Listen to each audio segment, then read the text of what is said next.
What is up, YouTube? This is T-Quentin1 coming at you with another video, and today I'm going to talk to you about Indiana Jones and the Kingdom of the Crystal Skull, the fourth installment in the Indiana Jones series. Figured I'd just wrap it up by reviewing the final movie, at least as of now. This movie received some positive reception from critics upon release, but fans have absolutely ripped it to shreds, especially in recent years. And I was going to try and be the middle ground here, because I remember liking it when it came out, but after rewatching this movie, it just did not work for me. It's one of Spielberg's weakest movies and one of the most disappointing sequels I've seen. There are some positives, admittedly, though not a lot. I'm a sucker for the 50s, so I like the setting a lot. There's some good music, and it almost feels like a callback to George Lucas's American Graffiti.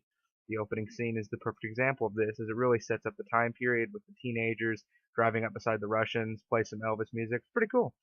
They touch on stuff like the Red Scare too, and though brief, it was kind of cool to see. Despite some big problems I had about the character of Indiana Jones in this movie, Harrison Ford is a great actor, and I felt a rush of nostalgia seeing him back in this role. The silhouette of him in the beginning was really well done, and it was a great callback to Raiders.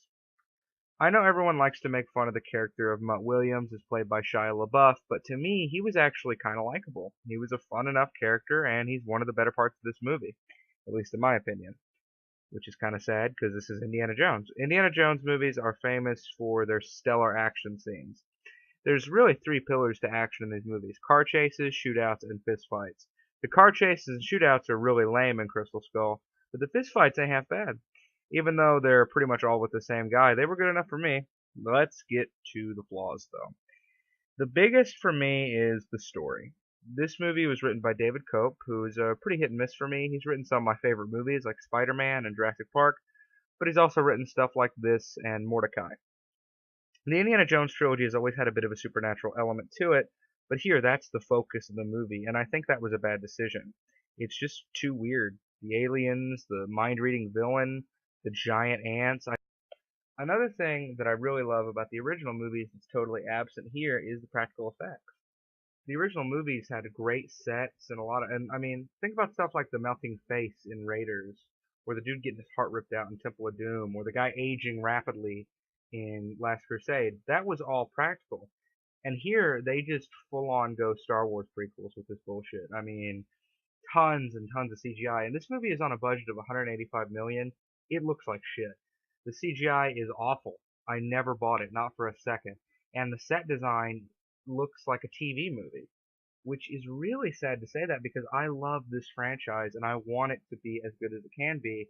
And this movie just, again, I don't understand how these people thought it was a good idea. Steven Spielberg, he's my favorite director. How the hell did he let this happen? Another thing, they bring back the character of Marion Ravenwood for this movie, and I think Karen Allen is a talented actress, but here all the chemistry that Harrison Ford and Karen Allen have is basically reduced to sitcom style banter, and it's really cheesy and it's really annoying. Most of the dialogue in this movie isn't good, and David Koepp sometimes does have problems with dialogue. Like if you look at some of the dialogue in the first Spider-Man movie, it's not the best, but this is a whole nother level. And Indiana Jones movies have great dialogue, so again, that was another disappointing thing for me. Going back to the aliens, it as I said, it's too weird, but I've never seen a movie that's both really bizarre and also this boring. My God, this movie is a snooze. I mean, I barely stayed awake through this fucking thing. You know, I could keep going, but I'm getting too depressed. This movie is such a disappointment for me. And I know I sound like a fanboy and a man child by saying that, but it's just how I feel. I'm gonna give it a 5 out of 10. But before I sign off, I do want to bring up something.